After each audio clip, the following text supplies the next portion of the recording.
so much that we could talk about this evening, but we'll keep moving on so that you can see the beauty of the faith. And then we say, we believe in the Father, the Almighty, the maker of heaven and earth, of all that is seen and unseen. The unseen things, the heavenly things, are the angels. Now, we could spend a whole mission just talking about the angels. They're fantastic. They're pure spirits that the eye cannot see. And God created them at one point. Now, with God, there's no free lunches. They weren't created in heaven. God gave them grace, but he gave them a test. Now, whatever the test was, some of them failed. Many of them, as far as we know, passed the test. The ones that failed, God instituted hell. That's when God instituted hell, and that's where he sent the angels that disobeyed him. Now, whatever the sin was, it was either some kind of a sin of disobedience, a sin of pride, because they have no body. So they couldn't be guilty of drunkenness and sexual sins. So it had to be some spiritual fault. Now, the theologians have been arguing for centuries about what the sin was. And we could talk about that, but we don't have time. But it was some sin of pride or disobedience. You can be sure of that almost. And those that were guilty, he sent to hell. And those that were obedient to him, he took into the heavenly kingdom. And these angels now are in heaven, and they're different choirs of angels. St. Paul speaks about the different choirs of angels, the cherubim and the seraphim, the thrones and the principalities, I believe the powers, and also the archangels and the angels.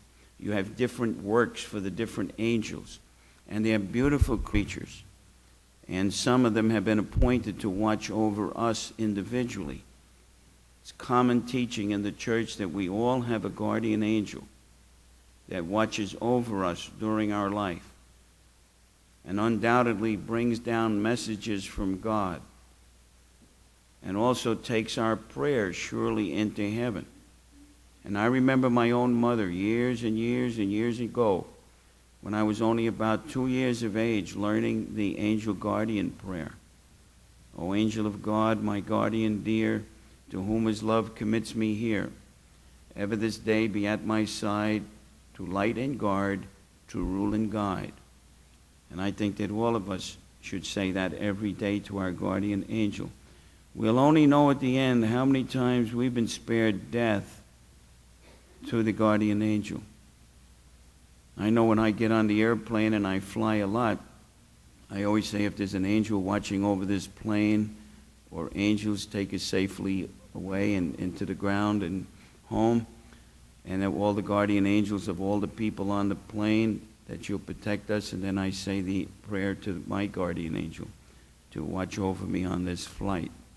So the guardian angels are very, very beautiful, and they've been put here to protect you even from Satan. See, Satan is very crafty and very, very, he's a liar.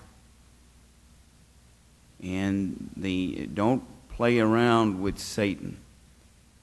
You see, the angels, whether they're damned angels or those in heaven, they have an intelligence far greater than ours.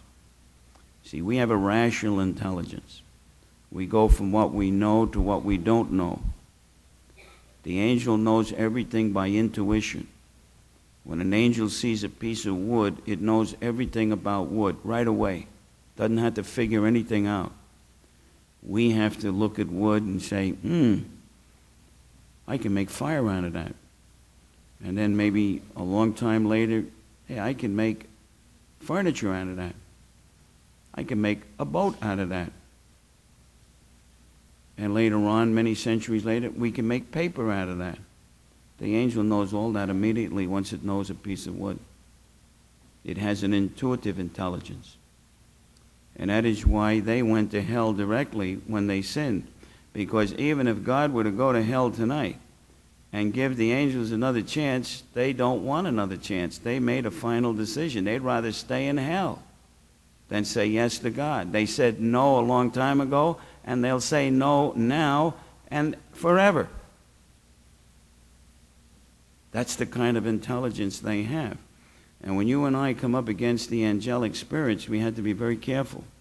That's why you can't mess around with Satan or the evil spirits. Shoo them away. Get rid of them immediately. Don't play with temptations. They're too smart for us. And that is where the guardian angel can be a great help to us.